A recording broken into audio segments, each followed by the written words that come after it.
Welcome to New Zealand's biggest gap year, an epic challenge that my partner Laura and I decided to tackle a few years back. We have to do 365 activities all around New Zealand in 365 days. And today we are tackling the Rakaia Gorge. We're going to take a jet boat all the way up and then we're going to walk all the way back. Join me at the end of the video when I'm going to go over some of the questions you had the first time we published it. This morning we are making our way to the beautiful Rakaia Gorge and our ride has arrived. We are going to be hopping onto the jet boat of Discovery Jet and we are making our way through the beautiful gorge. The goal today is going to be to speed upstream with the team from Discovery Jet, and when we arrive about halfway through the gorge we're going to hop off the jet boat and tackle our way back through the beautiful Rakaia Gorge walkway.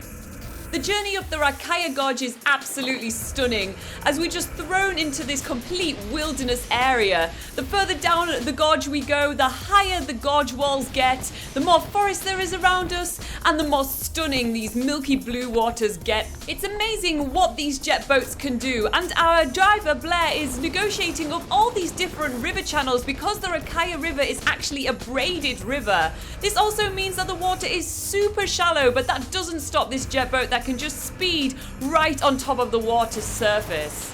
A jet boat ride also means that there's lots of near misses with towering gorge walls and also a couple of 360 spins thrown into the mix where the boat does a full 360 spin right on one point. This marks our halfway point for today. We're going to be hopping off the jet boat now. Blair is telling us where we need to hike and which direction we need to go to find our camper van back, and we are now on our own.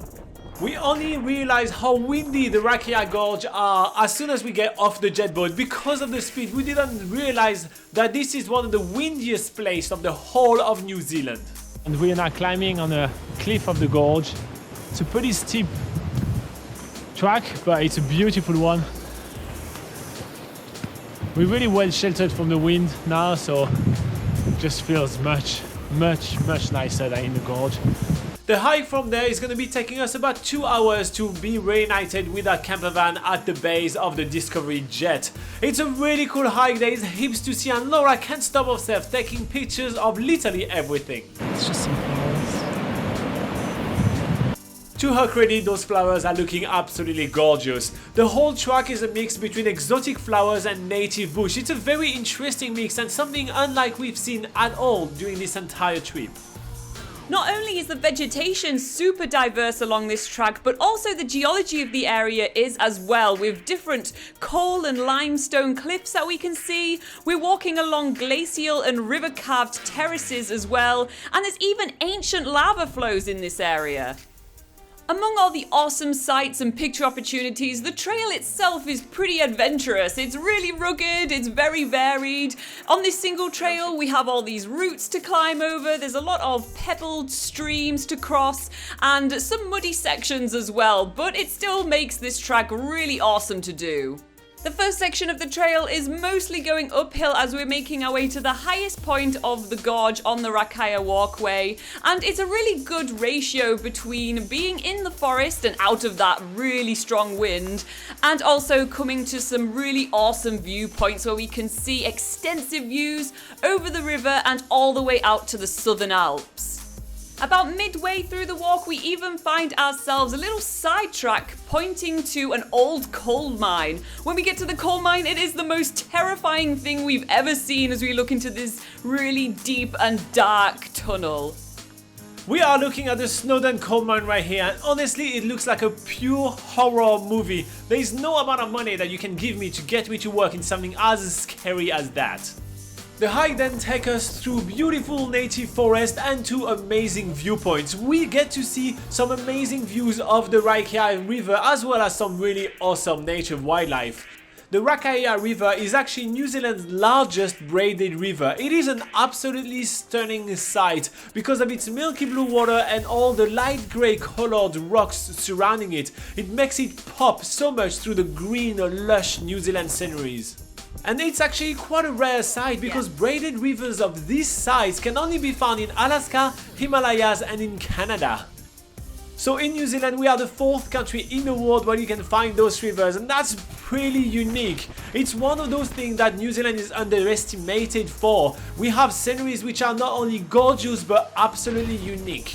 And despite the wind, we get to see a lot of people around the river because this is a fisherman's paradise. There is heaps of salmon and trout in the Rakaia River, so it makes it a really big hotspot for any keen fisherman. And the reason we know that is because our jetboat driver Blair could only talk about fishing. He's crazy about his trout and his salmon.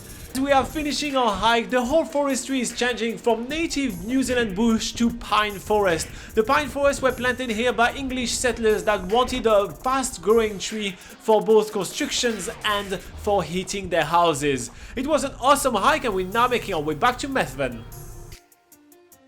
So we make our way to the coal mine, and oh my god, there is no way I'm working here, ever. Hell no. This is crazy. I'm considering myself so lucky for the advance in both technology and labor laws. This is just beyond me. There is no way you're making me go through that unless I'm wearing a helmet and I have a tube to go do some blackwater rafting.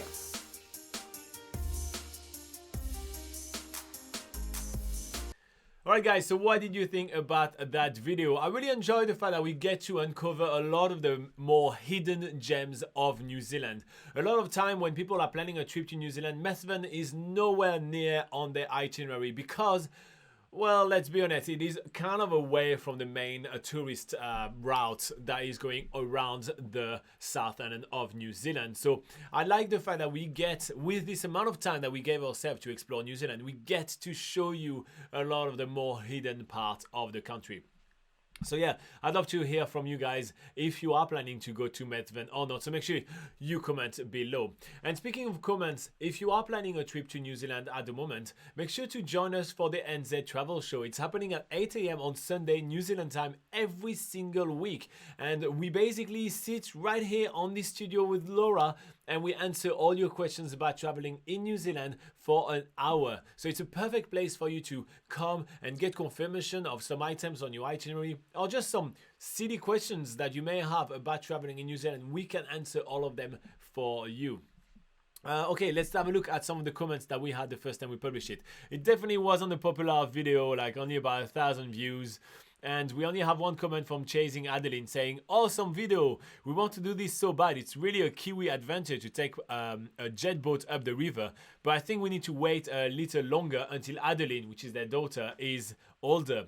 Awesome hike in the gorge also. I can't believe that we will be back in New Zealand in less than a week. That is true. Honestly, it's such a Kiwi way to take on a river. Like, it feels like 1 out of 2 Kiwis has a jet boat, and that's how they travel around New Zealand. And a lot of people ask us if those kind of jet boats are actually safe in New Zealand, and they mostly are, for sure. I mean, there's more car accidents in New Zealand than there is jet boat accidents, let's be honest.